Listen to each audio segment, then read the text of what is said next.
Hello, my lovely lotls. Today, I'm super excited to finally put together a yearly wrap-up for you guys. Now, we're not going to go through every single book that I read, but there are a few highlights that I definitely want to make for you guys because this has just been an incredible reading year for me. So, grab a beverage, grab a snack, and let's talk about my 2024 books. Now, some of these numbers, I was not expecting my numbers to be as high as they are. Honestly, that surprised me more than anything is just how many books I read this year. And I read a total of 90 books this year. I was not expecting to read that many books. When I counted and then recounted, I had to recount a few times because just getting all of my other stats and stuff, it's just, I didn't realize the number was so high. Now, I knew I passed my yearly number because I wanted to read a total of 50 books this year. That was my goal, and I beat it with flying colors. Now, I have made a goal for the new year to read 75 books, and I know that I passed that last year, but it's like I don't want to overextend myself. But because of the fact that I know that I can read as many books as I have, that I can at least make 75 books. And so I just figured, because it's like, even though I read 90, I don't want to up to 100 just because I do work a full-time job. Plus I have other hobbies. I spend time with my family and friends, and I don't want to place an unrealistic goal on myself for the coming year. So I figured it'd be a nice, that way I'm upping the goal, but it's like it's not like a ridiculously small goal either, that it's like I'm gonna meet that no matter what. I still I could still very well meet the 75 without even thinking. Like, I didn't think that I read 90 books this year, but I feel better placing my goal at 75 for the coming year rather than try to bump up my number to 100.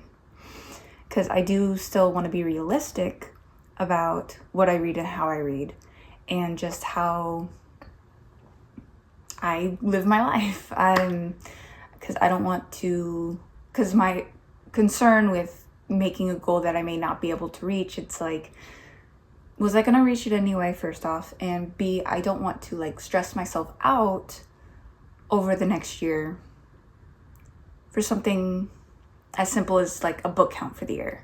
Because it doesn't matter how many books we read in a year. I just care that we read.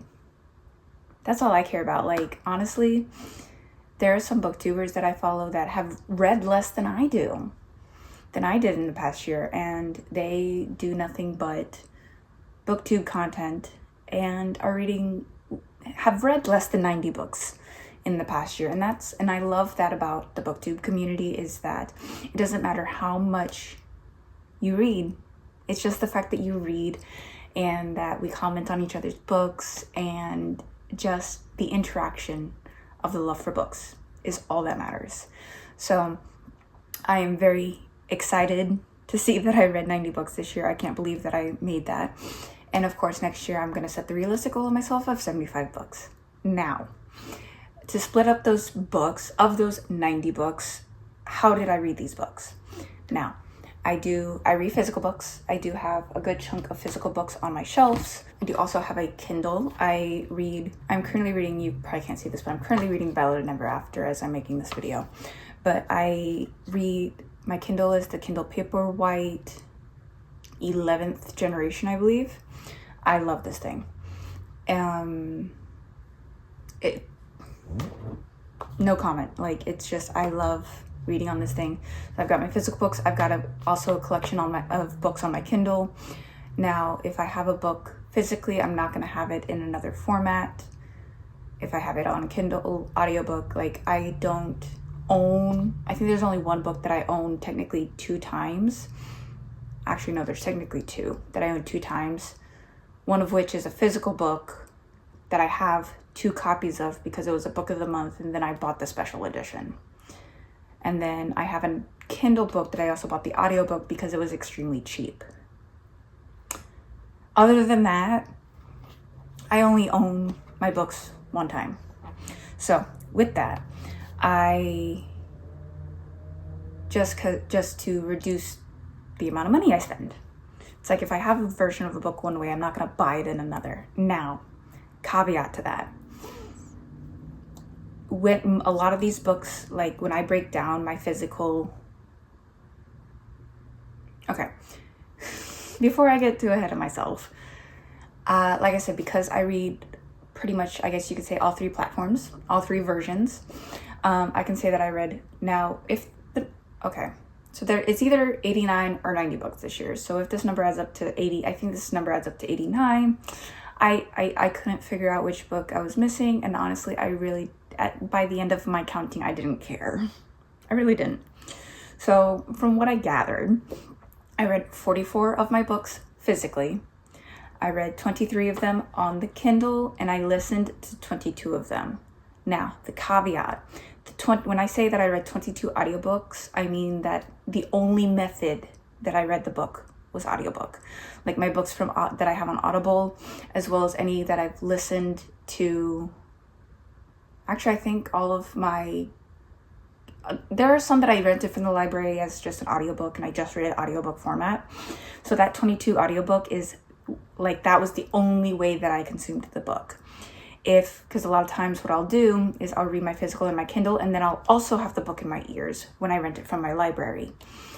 And so a lot of times I'll rent an audiobook and do both with my ears and my eyes at the same time. If my main method is, but like if I'm sitting with my physical book and I have the book in my ears, I'm going to count it as a physical book because I am reading it physically. So that's the one caveat about those numbers. Because I did read many more audiobooks, but I was doing it in tandem to either my Kindle or my physical books. So I read 22 audiobooks solely as audibly. Now, of those 89 to 90 books, 28 of them were 5-star reads. So I did want to highlight my 5-star reads from 2024, which is my stack right here. So you've got a little teaser, except for the bottom. Now, these are set in the order from the beginning of the year to the end of the year. So I just put them in the order in which I read them. They're, like I said, I've got some that are, like I've got a series on here where both books were 5 stars, but they're separated because I read the books in between. Anyway, so my first 5-star read was Iron Flame by Rebecca Yarros. This was... Now, I know that there's a lot of controversy on liking versus disliking this book. I personally loved it. Like, I also loved Fourth Wing. Loved Fourth Wing. But the only reason I'm not talking about Fourth Wing is because I read it at the end of 2023. So I ended Fourth Wing at 2023 and picked up Iron Flame at the beginning of 2024. Part of me wants to do a reread before Onyx Storm at the end of January, but at the same time, I also want to get through the books that I haven't read.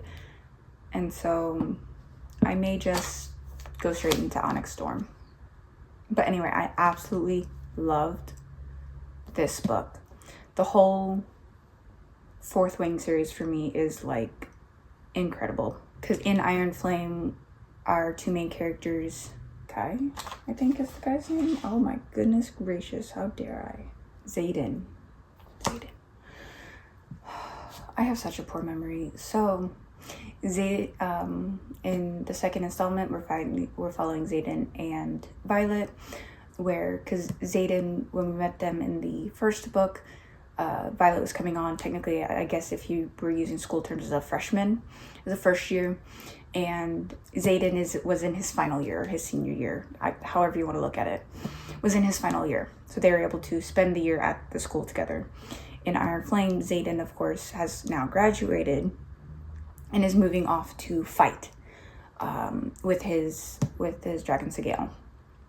Because the thing about Zayden and Violet is that they have to stay nearby because their dragons, Tarn and Sigil, are mated. And so the dragons themselves cannot stay very far apart from each other for very long. And so there's a lot of back and forth with Violet and Xaden having to get on some kind of schedule to accommodate the dragons. And so there's been a lot of talk of like miscommunication trope that is just very frustrating. I mean, I get that, I saw that, but at the same time, I didn't mind it. And so I knew that this was going to be like a struggle book. Like, that it is what it is, but in all honesty, I loved every second of it. Like, there wasn't anything that I really disliked about the book. Truly. So, absolutely loved it. Highly recommend the series, and I'm so excited for Onyx Storm at the end of January. Up next, we have Rock, Paper, Scissors by Alice Feeney. I read this audioly. I read it purely audioly, and I actually had to look it up because honestly, I completely forgot about this one. But also, I looked at the synopsis and remembered it's kind of like, so we follow our two main characters are married and they're starting to get on rocky terrain in their marriage, and so they happen to win this vacation out to, I think they're located over in Europe, so I think it's something like Scottsdale or something. It's that area. Reread the synopsis. Quick reminder. So they do go to Scotland, and for the vacation, and so our main guy is a screenwriter he's an author, and then the girl is a lawyer. And so there's just, in the process of figuring this out, there's a whole lot more going on because it's also a domestic thriller, and the plot twists were incredible. I was like sucked into this book, and it's literally like the plot twists, I never would have seen any of it coming. Absolutely loved it. And what's funny is that I now kind of want to look more into Alice Feeney's work, because I realized that's the only book of hers that I read, and I read it back in like January, like mid-January, a year ago. But I absolutely loved it. I love psychological thrillers.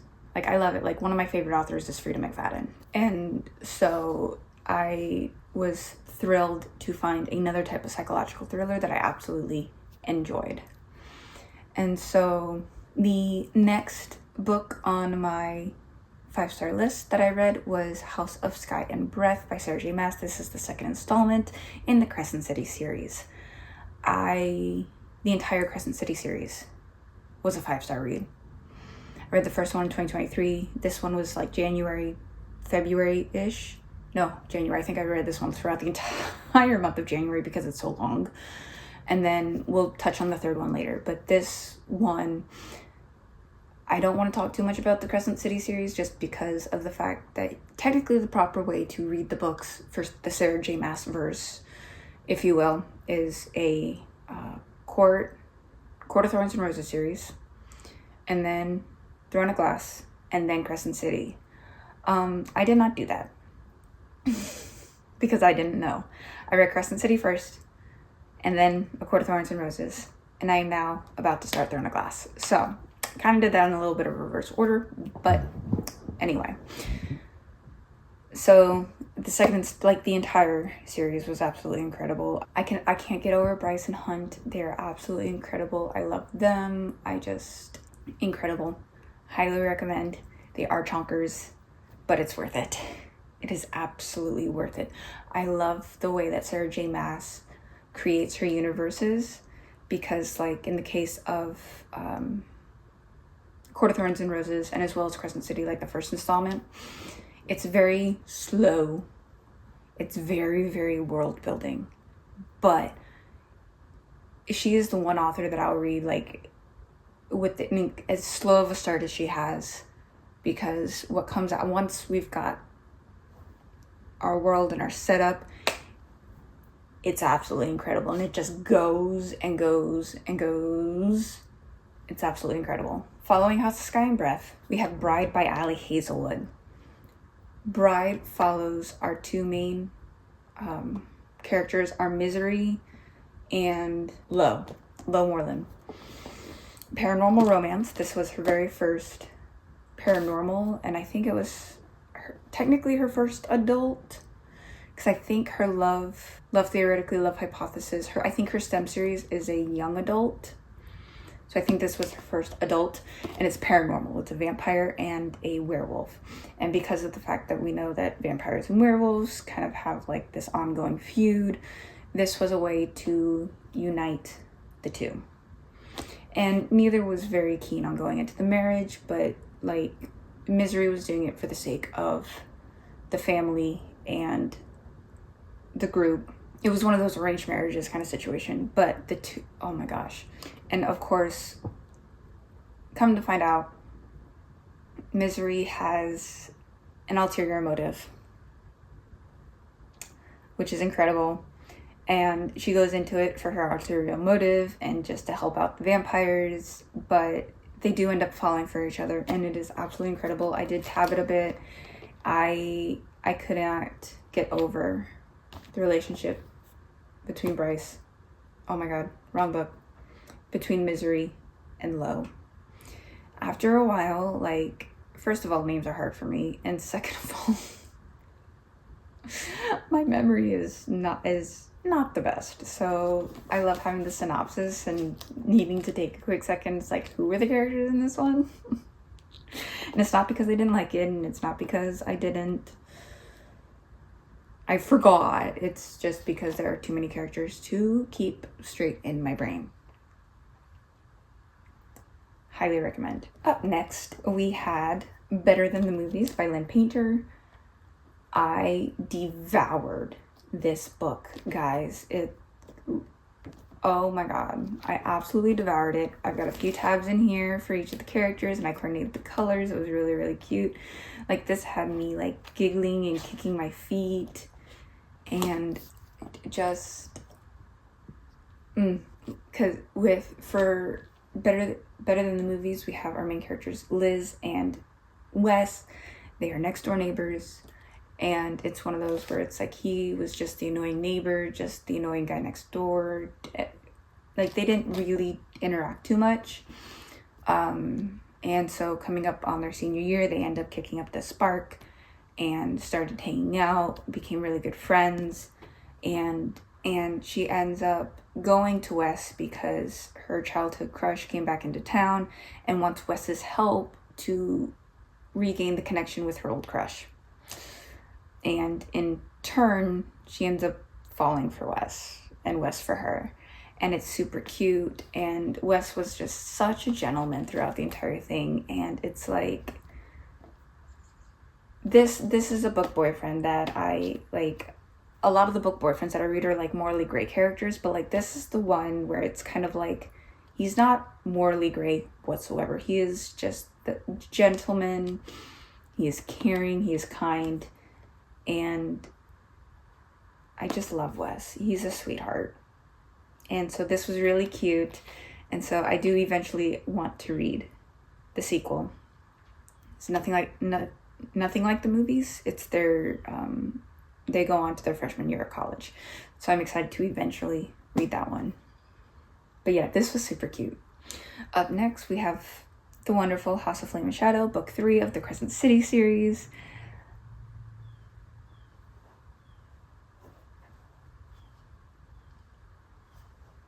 That's all I got, because like, I can't say too much about it because it's the final book of the series. 2, I do have to say, so much goes on in this. So it's like, we kind of like, where the stories kind of separate a little bit, and then they're all doing their own kind of separate things, and then they all come back together by the end of it, and it is an absolute incredible ending. I literally can't get over the ending. It like, by the end of it, it's like I could not put it down. It got a little chaotic because we had so many different viewpoints, so many different other stories going on based off of what everybody was doing. By the time they all came together, it all made sense. But I love the series so much. So much. So, yeah. Up next, we have The Women by Kristen Hanna. I listened to this through Audible. I had a credit because I've been getting into Kristen Hanna. Actually, because I read I think before this one, I listened to The Four Winds. That was a really good one. I think I rated Four Winds 4 stars. But it's like, I've been really getting into Kristen Hanna.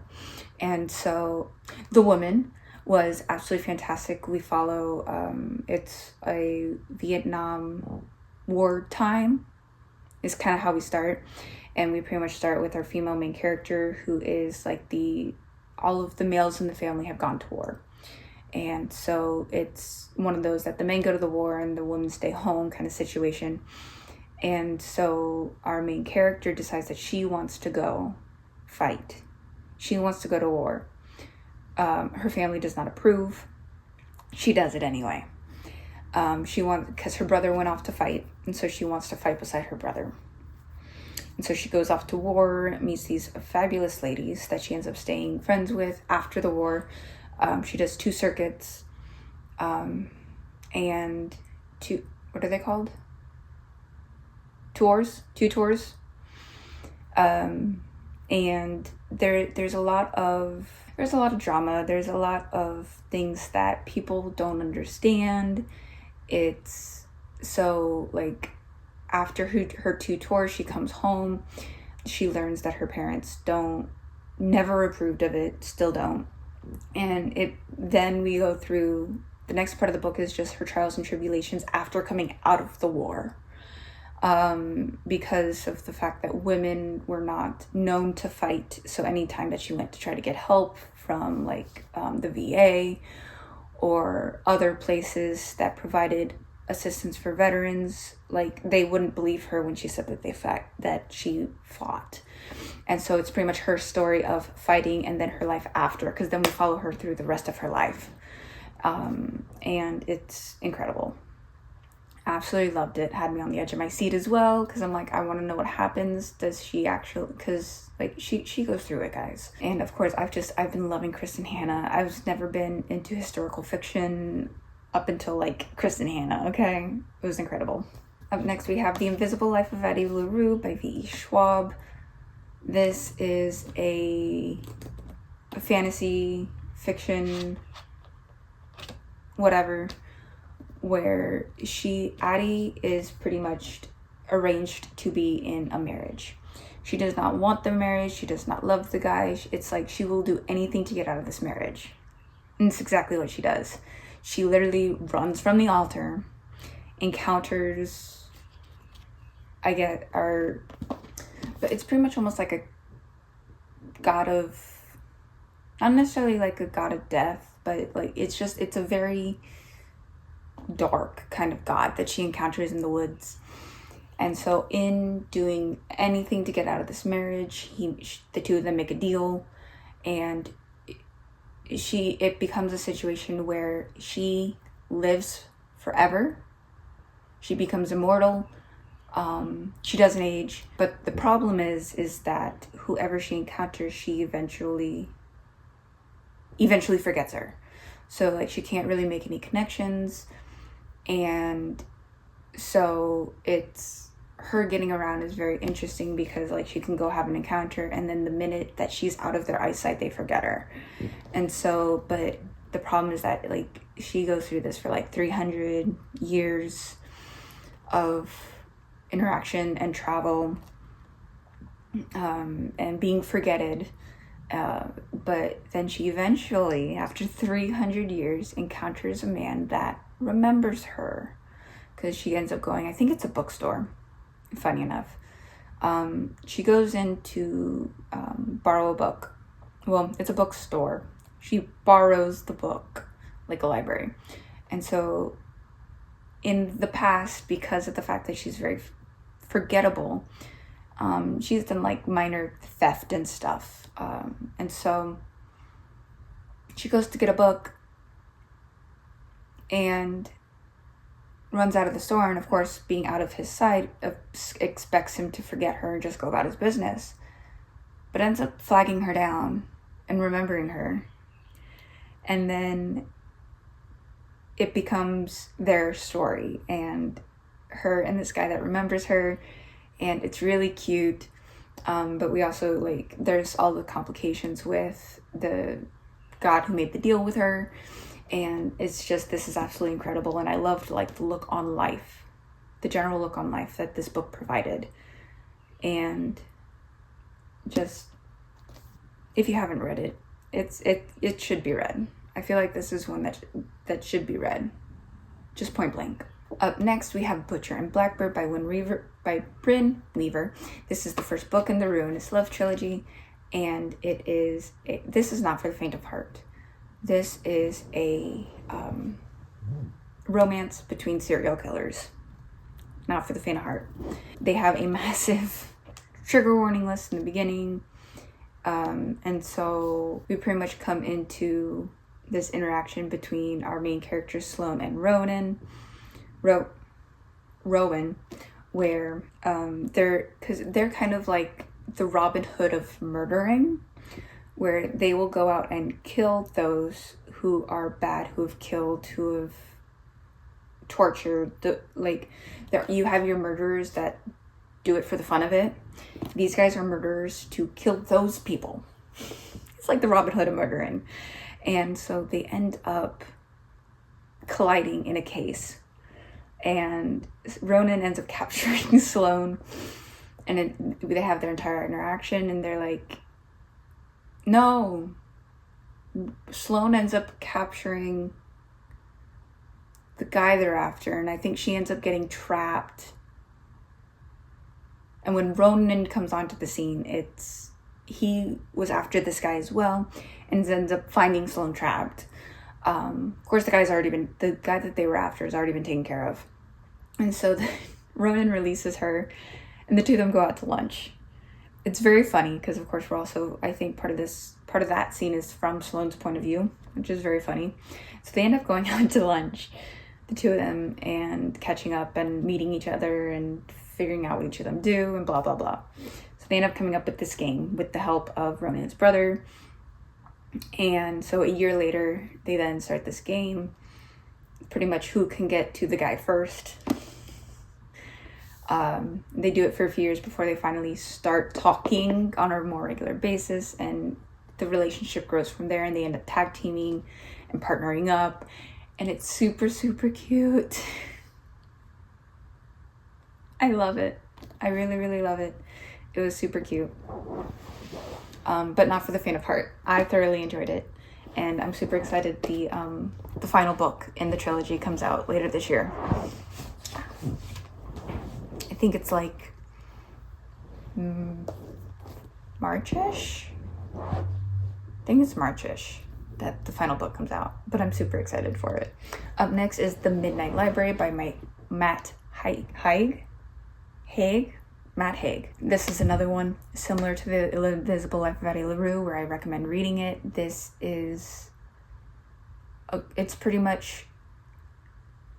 book was actually recommended to me by a friend, and we follow our main girl so our main girl Nora ends up dying, and she comes to this interaction with the Midnight Library, which is kind of like in between life and death.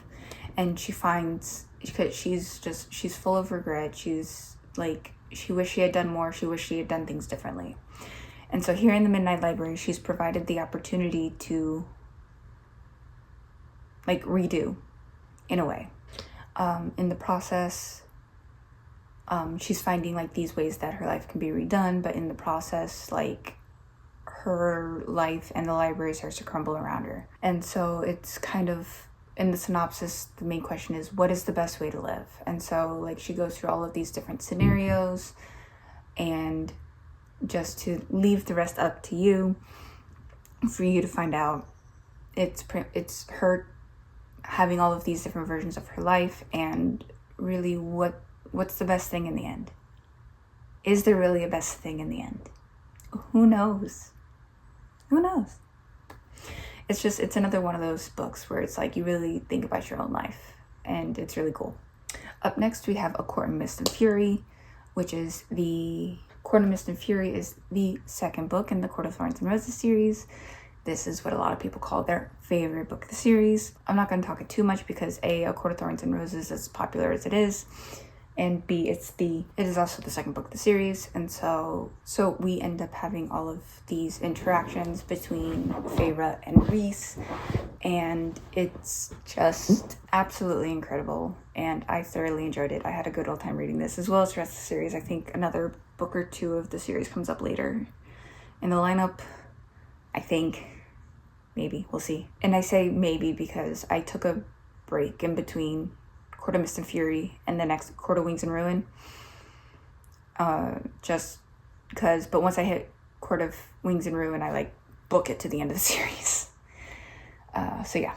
Up next is What is Love by Jen Comfort. This one was super, super cute. We follow, it's two people who, it's called What is Love because it's like Jeopardy. And so these two are rivals in Jeopardy. And so they get invited to this show where it's bringing back past winners of seasons and kind of situational. It's this all-star competition between the best in the world.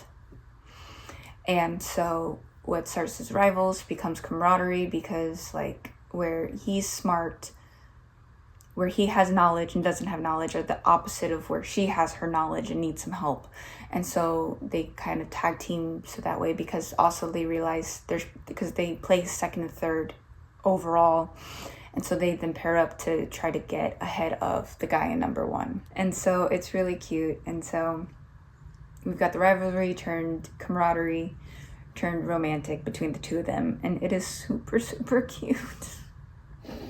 This is another one that just makes my heart happy, because it's also it's Jeopardy related, it's trivia related, it's the nerdy cute romance, and it's cute. I loved it so much. Up next we have Things We Never Got Over by Lucy Score. This was really, really good. Here we follow Knox and Naomi, where Knox is I believe he's one of the senior officers because him and his family born and raised here in Knockamout. And Naomi pretty much ran away from her wedding and ended up in Knockamout. Because her sister called her, saying that her sister needed help, and in all honesty, she didn't want to get married to this guy. So she runs from the wedding and goes out to Knockamout to help her sister. In reality, her sister's not the best. Her sister's always getting herself into a lot of tight places and just kind of surviving. And it turns into this whole scenario of the sister leaves the daughter. The sister leaves her daughter with Naomi. And then, so Naomi's trying to figure out how to take care of her niece until her mom comes back, as well as just, there's a whole parent-child relationship building there. Plus we have Naomi and Knox, because Knox ends up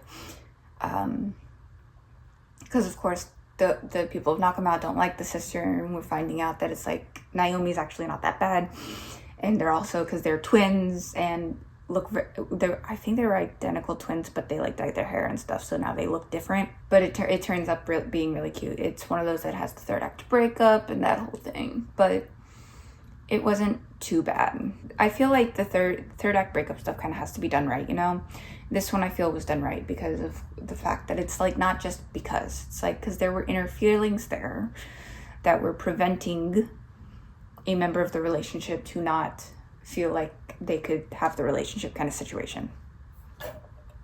And so I didn't think it was that bad. I just don't care if they don't do it for any reason, if they're just throwing it in there just because, it's I find that stupid. Anyway, coffee break. Overall, it was a really good read. I own the other two books in the series where we follow the other, Knox's other two brothers. I just haven't read them yet. Up next, we have Powerful by Lauren Roberts. This is the little novella that follows Powerless and is before Reckless. It technically comes in between Powerless and Reckless, but in all honesty, this story is happening at the same time as Powerless. Whereas this one, we follow her friend because of course we have Peyton's friend Adina. So this pretty much is taking place from Adina's point of view, leading up to Peyton getting into the trials, and then her life while Peyton is in the trials. It's super cute. She ends up forming this little relationship with a guy named Mac, and they hit it off, and it's super, super cute. Now, what's funny is that I rated both Powerless and Reckless 4-star, but Powerless was 5-star for me. Like, this, cause like I loved Adina. I found her to be a really awesome character in Powerless, and I was so excited to get her point of view in Powerful, to where it's like I love Adina, and I love that I finally got her story, and that there was this little relationship with it. And I've got a few little tabs in here just because it was like the cutest little thing.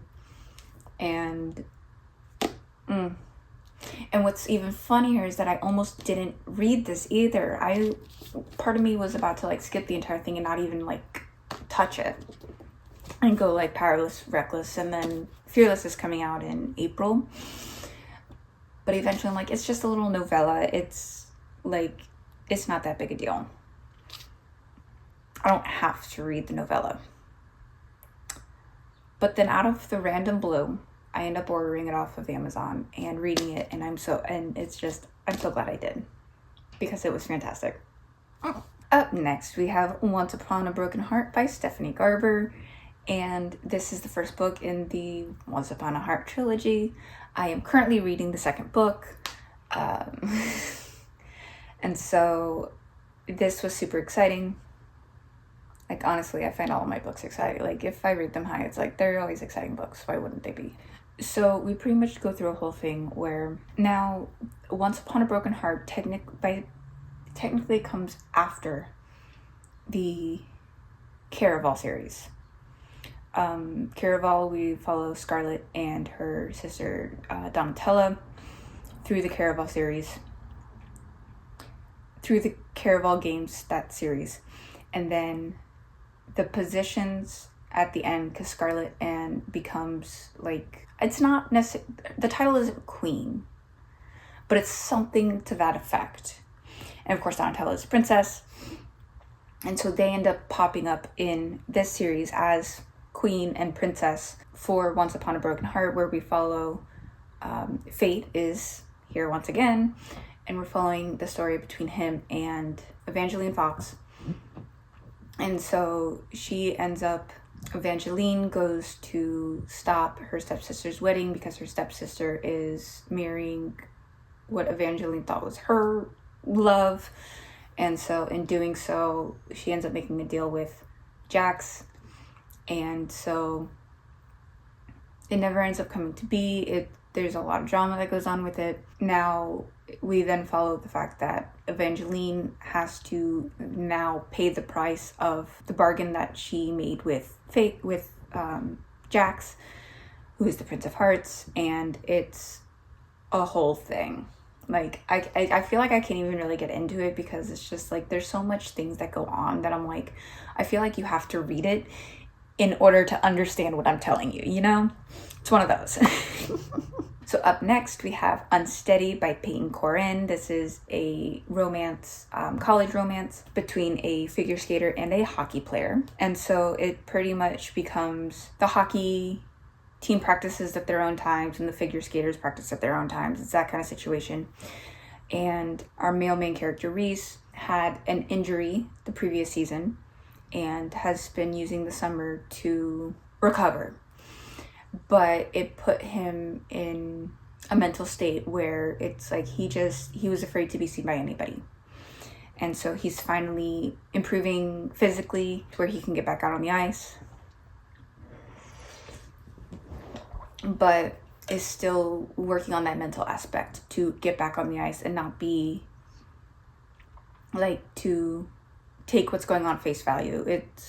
He goes through a lot of anxiety and panic attacks, just a lot of that through recovering from this experience that he had in the previous season. And our female main character, Sadie, is a figure skater, and because both Reese and Sadie are kind of like those early mornings, want to get out on the ice before anybody else does kind of situation.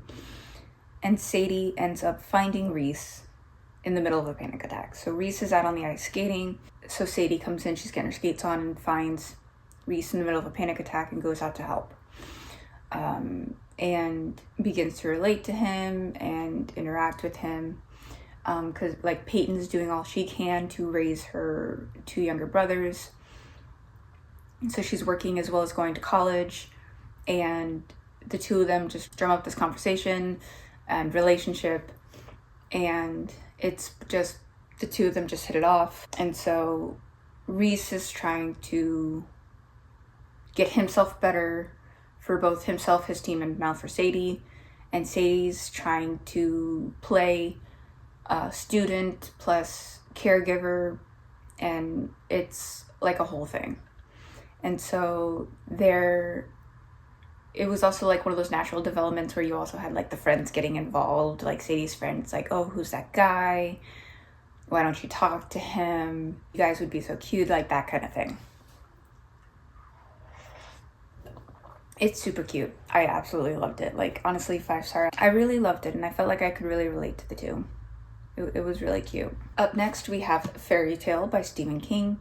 This is, first off, it's my first ever Stephen King read. It's the only book, and it's the only book that I've ever read by Stephen King. I haven't read any of his other stuff, because most of his other stuff is like horror, thriller, that whole thing. This is like a whole different take. It's like a whole different thing for Stephen. It's fantasy, it's adventure, it's like, I was sucked in to this book, and now it is a chonker, but like it starts off a little slow, but it's like I feel like it all pays off at the end, because I was starting to get a little nervous because it was so slow in the beginning, but in reality, like, it all pays off. So we follow the story of a boy who comes into interaction with this old man. There's a house that like nobody really goes to anymore. Like, this guy is very homebound. He has a dog. And so it's one of those, like, he doesn't interact. He gets everything delivered. It's like, you don't really see him. It's like, there are these rumors that he's like this creepy guy. And so our main character ends up interacting with him because he's up on his ladder fixing his roof and falls off of his ladder. And it's our main character, our teenager, Charlie, who hears him, finds him, takes him to the hospital. And then our old guy's name is Howard, and so Howard ends up having Charlie take care of both the dog, whose name is Radar. She's the cutest thing. She's a little German Shepherd. And I think, yeah. And so, like, Charlie assures Howard that he can take care of Radar and anything else that's needed. And Howard's, of course, hesitant, but of course, then once Howard comes out of the hospital, Charlie sticks around to help with his recovery, and it's like, it just becomes another part of Charlie helps out to take care of Howard. Howard is telling him all these stories, and he's one of those guys that he's a crabby old man, but boy, does he have some stories. And it's kind of like, once you get to know Howard, he's a good guy. He's a funny guy, but he's one of those, like, he seems all creepy on the outside, but he's really cool on the inside. And so he ends up telling him all these stories, and so in this process, Howard ends up dying and leaves these stories as well as some cassette tapes to Charlie. And Charlie listens to them, and it's like, he cannot believe what he's hearing. And so then he goes on this adventure following the stories from the tapes into this like fantasy world.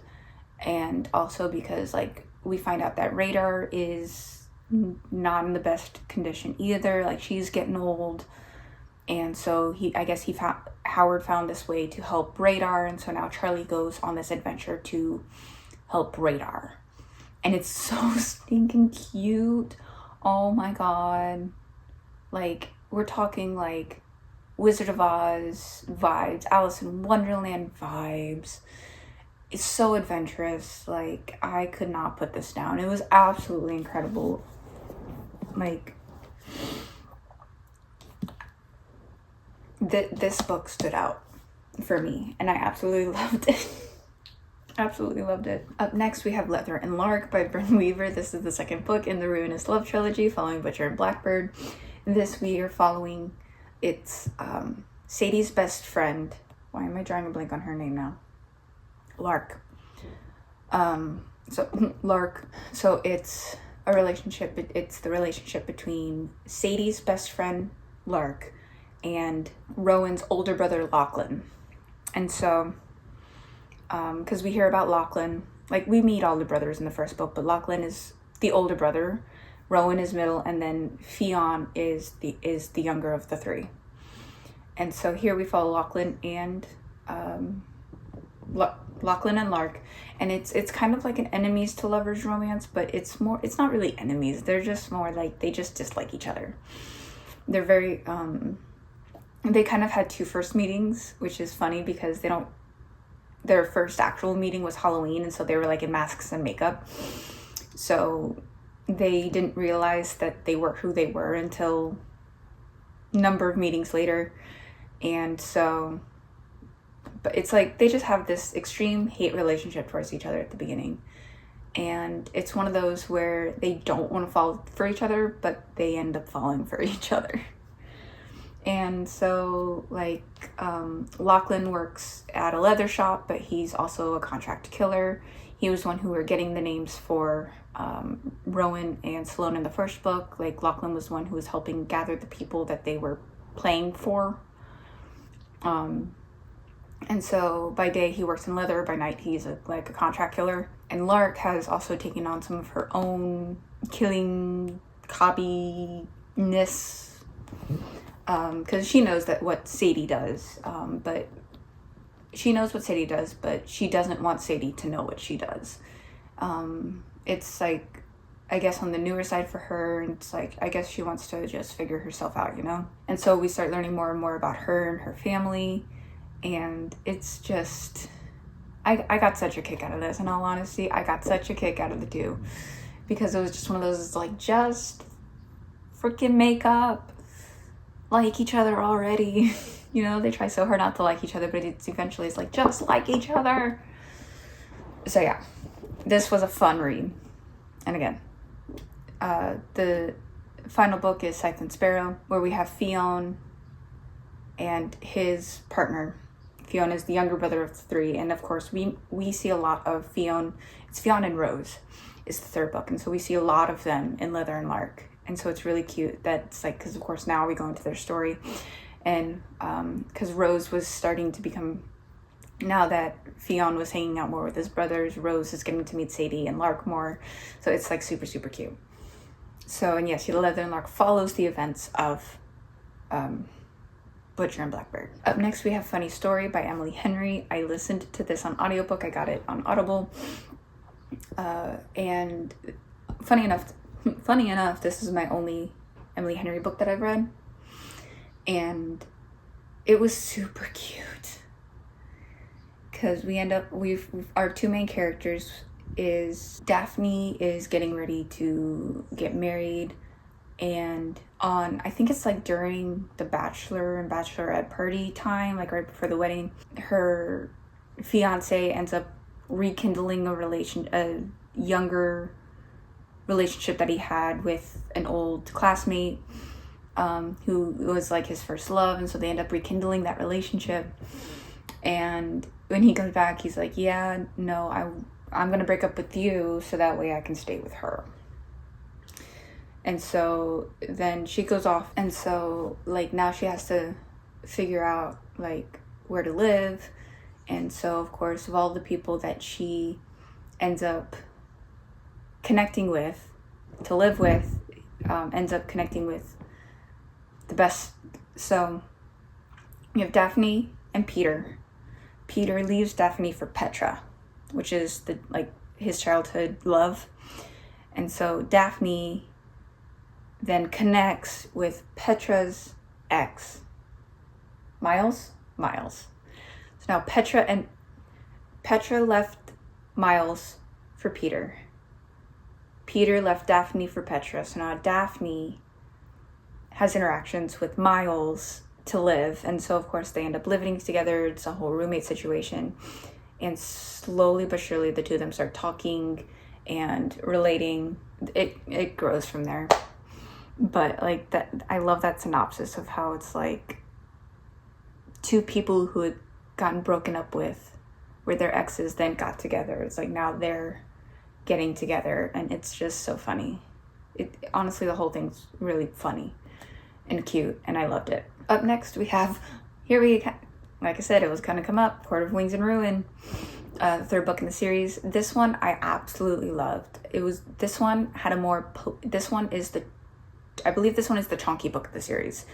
A lot of politics in this one. Politics and war fill this one up. And honestly, I loved it. Absolutely loved it. It was extremely politicky, but I honestly loved that. There's something about fairy tale politics that I love.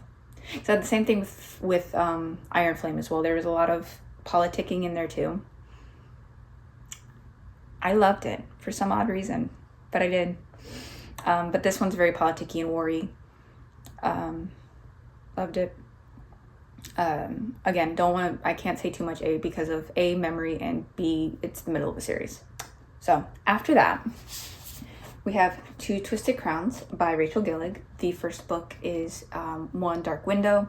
One Dark Window I read about a month or two prior to this one. I rated it 4-star. Like, it was really good. But this one, oh my god, this one. So pretty much this trilogy, it's a duology, my bad.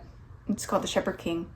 So like in the first one, we're following our main character Elspeth, who ends up, so the whole realm has these cards, 1 through 12, and each number has that quantity as well. So like the first card only has 1, the second card only has 2, the third card has 3, so on and so forth. And it's pretty much how they're very valuable. And so Elspeth ends up collecting this voice in her head by the name of Nightmare. And it becomes, trying to remember how they connect. I think somebody was going to get married off. And she ends up meeting our main character, Raven. Because, of course, we have our big families as well. So Raven is part of the U family, so he's called Raven U. Because our two main families are the U family and because also all of the families are based off of trees. So like Elspeth her family is the Spindles, and we have the U's, and then there's one other, what's their last name? Rowan. The Rowans. So the U's and the Rowans are cousin families, and it becomes like this whole battle between what the king wants versus what the U's want, and Elspeth gets in with them somehow. I don't remember too much, but of course the whole thing of Two Twisted Crowns is like they're on this adventure to help Elspeth. Elspeth gets, a lot goes on at the very end of One Dark Window, which is our setup for Two Twisted Crowns. And so Two Twisted Crowns is pretty much Raven doing everything he possibly can to help Elspeth. And so it's like their relationship develops and grows, and it's just the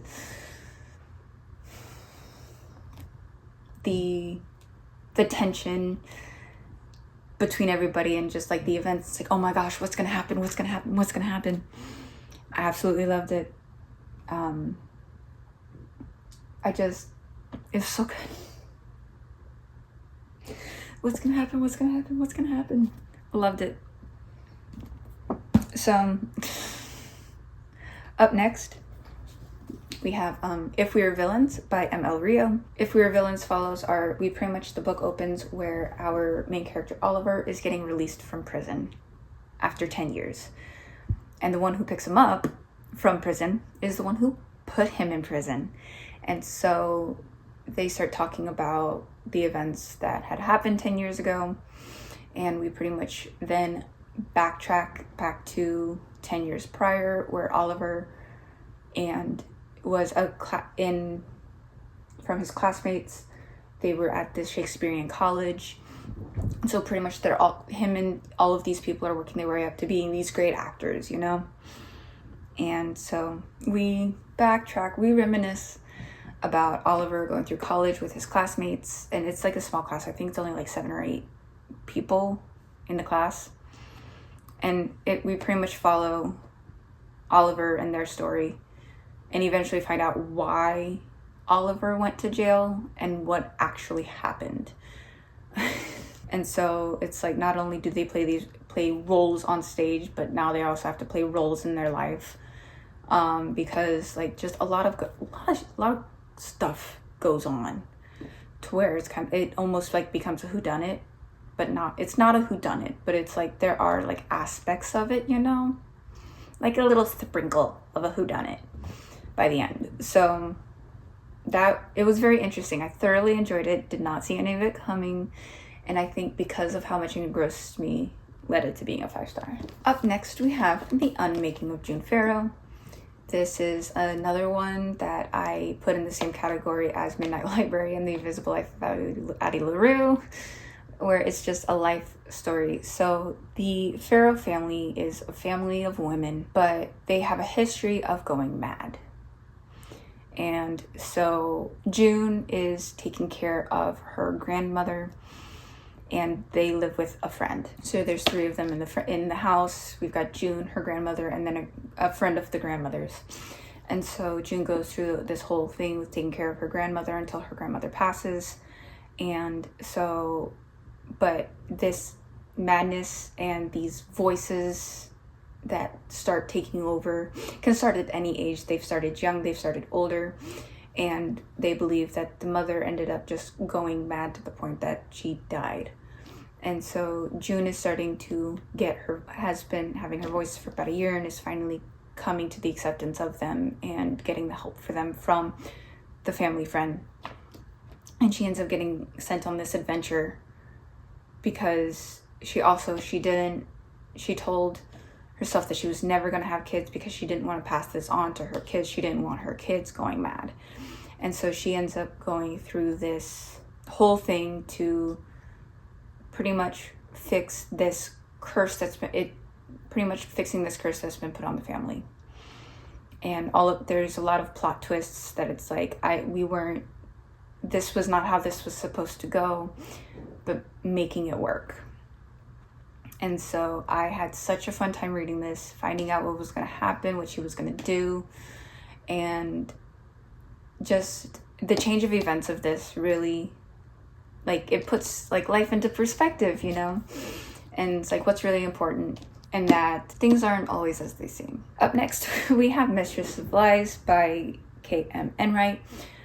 This is a book of they're kind of like vampires, but I don't think they're actually called vampires, but they do use a lot of blood magic.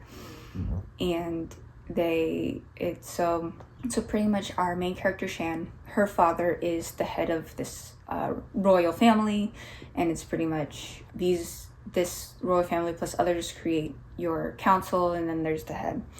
And so she ends up going through this whole thing. Her goal, of course, is to lead the family. So she ends up killing her father to take over the family and the legacy. And so there are also like the whole different tiers of people, the ones who can use blood magic, those who can't, those who are blessed with it, there's something else. And so there's a whole ordeal where they end up finding this guy by the name of Samuel. And so now Samuel has no idea what's going on. He's kind of like pulled into it without knowing anything. And so Shan helps him figure out why he's here, as well as the two of them end up working together with a guy by the name of Isaac to essentially do what it is they want to do. And I found it very interesting. The relationship between the 3 was cool. The plot twists were cool. Like, this was another one that had me completely engrossed. And I really enjoy Shan's character. She was really cool. I found her really cool. After that, we have Demon Copperhead by Barbara Kingsolver.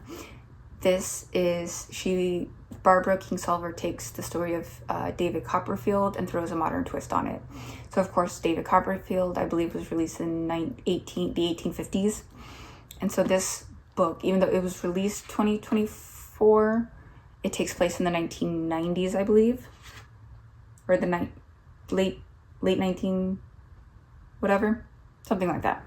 Anyway, it's a modern twist on David Copperfield. And so we follow Demon through relationship with his mother, through foster care, through all the trials and tribulations of a kid without a support system, and the people that he meets along the way, and his travels, and pretty much going through life and learning, and just all of these emotions and feelings. And I wanted to take Demon and just like give him a hug, you know? I couldn't get over it. I wanted to hug Demon so bad and be there for him. And he makes friends along the way, and I was not expecting to love this book as much as I did, but it was absolutely incredible. And now it makes me want to do like a month of classics and read things like, because I've got Mark Twain, I kind of want to read David Copperfield now, but it's like, I almost want to take a month and just do like a bunch of classics. I'll think about that one. But this was absolutely fantastic. We go through love, addiction, foster care, all of it. Just so good. Up next is Normal People by Sally Rooney, and in this we follow our two main characters of Connell and Marianne, where Connell's mom works for Marianne's family as like the housekeeper, and a maid, and cleaning lady, whatever you want to call her. And so the two of them end up connecting because of that. And this is one of those books where it's like, it's the right person at the wrong time. And so what starts as like, she's the shy one while he's the popular one in like high school, by the time they make it to college, they like flip-flop, where he's like the one who's out of the limelight, where she has all these friends. And so it becomes like a right person, wrong time, because it's like they know that they like connect, like they relate to each other, but at the same time it's like, but something else. And so of course eventually they end up connecting and sticking it out, and pretty much they're pretty much avoiding it until they can no longer avoid it. And so this was really cool. And they go through like relationships, stuff with their families, mental health, like it's like people nowadays, and I thoroughly enjoyed it. Obviously, this was another one I wasn't sure if I was gonna like, just because it's like I'm wanting to expand my literary fiction, but it's like I'm almost scared too. But it's like books like these, I'm not as scared of it as I used to be, just because I prefer to get off into my fantasy realms and the places that don't exist than deal with reality. But like books like these, it's like it makes you kind of help you deal with your own reality in a way, which is I love the books that make me think, you know. And so last but surely not least, just because it was the last book I read of 2024, is Kingdom of the Wicked by Carrie Maniscalco. In Kingdom of the Wicked, we are following Amelia as she tries to solve the murder of her twin sister Victoria, and in order to do so, she pretty much casts this spell and summons Wrath, one of the 7 deadly sins, as we know. Of course, he has his 6 brothers, but she summons Wrath, and the two of them work together to solve Victoria's murder.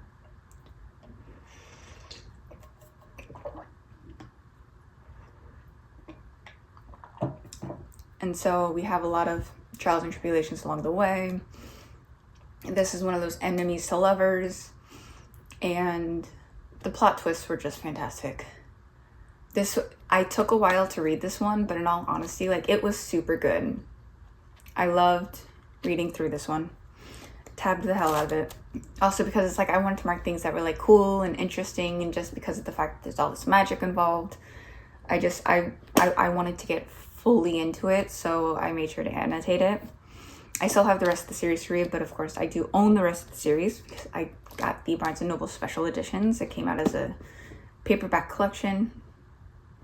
And so this was super fun.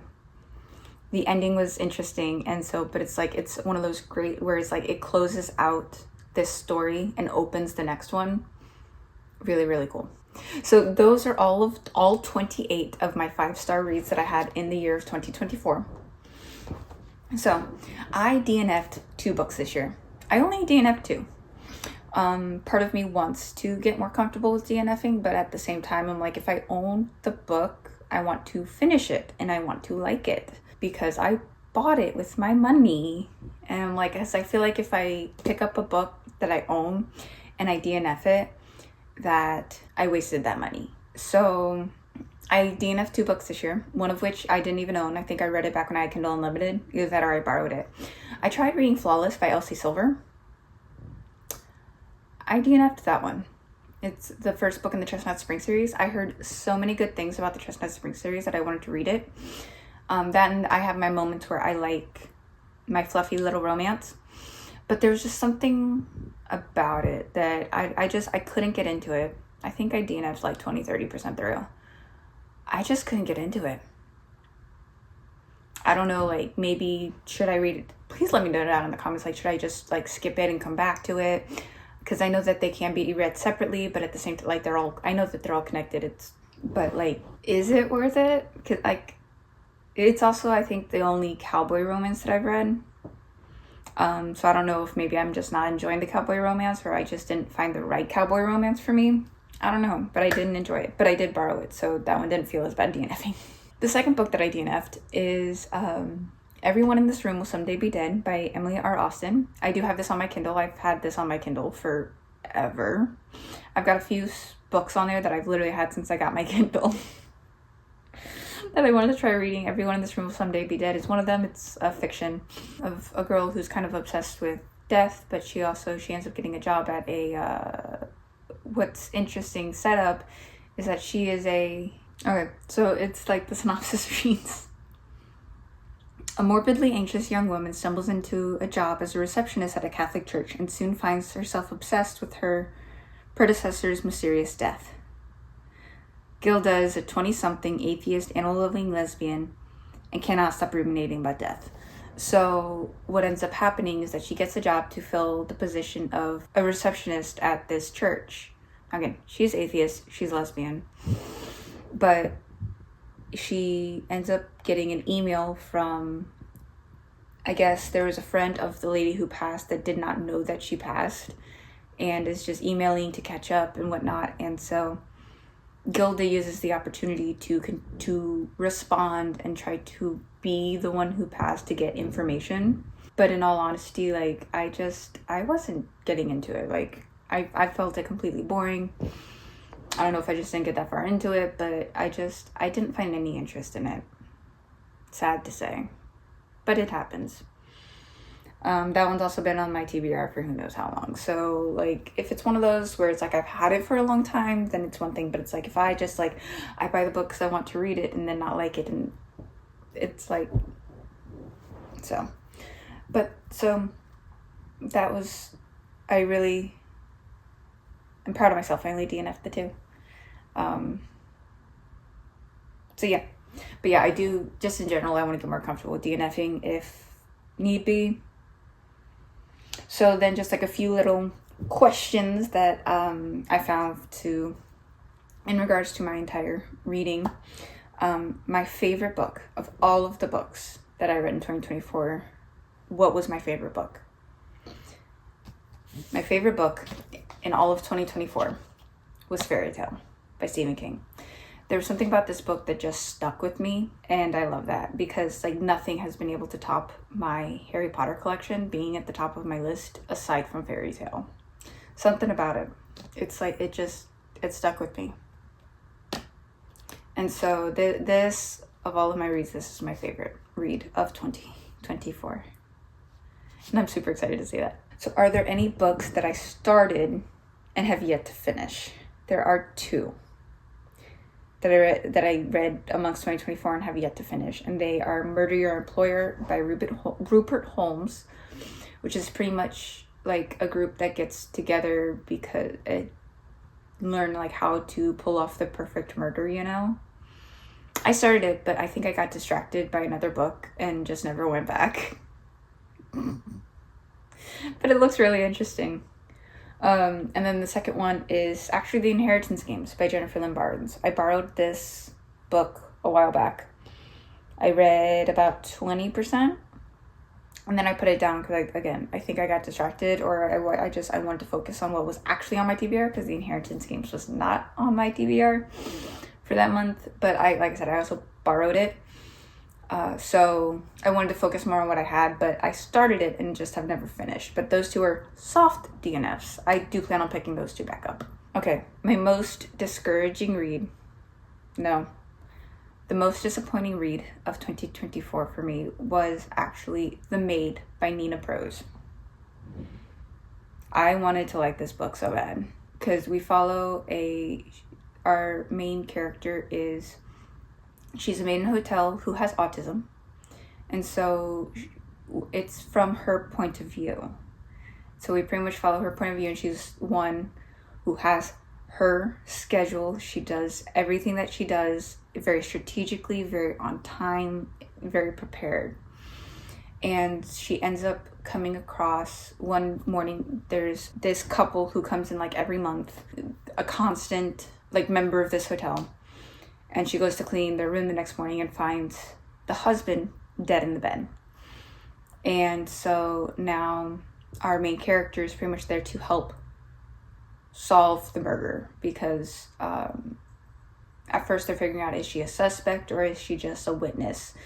And so then, of course, her telling her story and figuring out the facts, and it's pretty much this whole thing from our main character's point of view. I do find that they portrayed autism very well. I did find that the whole whodunit was done very well. Like honestly, like it just didn't interest me. I rated it 2 stars. Like it wasn't the worst read, but like this isn't like the lowest rated book on my TBR, but it was the most disappointing for me because I wanted to like it. I wanted to enjoy it. I wanted to I liked the fact that there was a main character who had autism and we're getting her point of view. I love getting the different types of point of view in books, whether it be a different disability or a special need or LGBTQ. I'm slowly expanding my reading of different types of people. And so I also wanted to enjoy it for that aspect, for that part of it. But overall, the book just didn't entice me and engross me as much as I was hoping it would. What book surprised me the most? It was actually better than the movies by Lynn Painter, if I'm being honest. This surprised me so much. I was not expecting it to be it was like this sweet, fluffy, kicking the feet romance.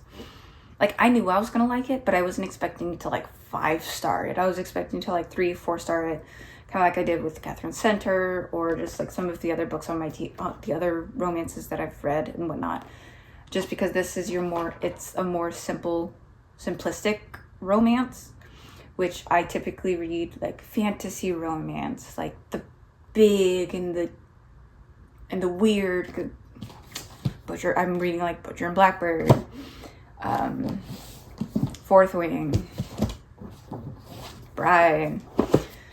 Like they're all these fantasy and more complicated romances, but then it's like I've got this simple fluffy romance and I loved it to bits. I was not expecting that. I had so much fun with that. Yee. So this was honestly my most surprising read of the year. I was not expecting to like it as much as I did. The next up is the longest book. The longest book on my TBR was House of Flame and Shadow, go figure, at a whopping 855 pages. Yes, I read this on my Kindle because the idea that they're chongers. I honestly, all of Sarah J. Maas is on my Kindle. Court of Thorns and Roses, Throne of Glass, and Crescent City are all on my Kindle because they're long and they're chonky. Simple as that. Because also, like with Throne of Glass being 8 books long, hello. So House of Flame and Shadow being my longest book at a whopping 855 pages. And then the shortest book that I read was, I think like 2 or 3 novellas. I read 3 novellas, the shortest of which was Satan's Affair by H.G. Carlton at 144 pages. So Satan's Affair is a novella which is also a prequel to the cat and mouse duology, which is Haunting Adelaide and Hunting Adelaide.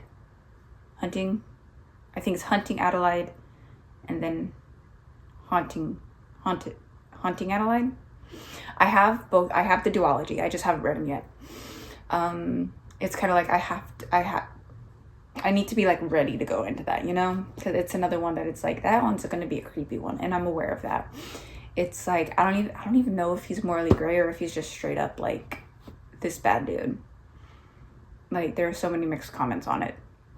So I'm thoroughly excited to read it. But it's one of those, like, I have to be ready to go in, you know? Because Satan's Affair was thoroughly interesting. Because, like I said, I knew the vibes going in. But damn. So that was the shortest book on my collection for 2024. And so I think that's everything for my recap. And so that, guys, is everything for my wrap up for 2024. Thank you so much for joining me. And I hope you enjoyed the video. B, please like, comment, subscribe to my channel if you haven't already. And please hit that bell if you would like some notifications every time I upload a video. And thank you guys so much for joining me through this recap. This was so much fun to get to talk about these books and give you kind of a rundown of my 2024. And just thank you guys for everything. So have a wonderful day, drink your water, eat your food, take care of yourself, and I will see you guys in the next video. And happy 2025. Bye.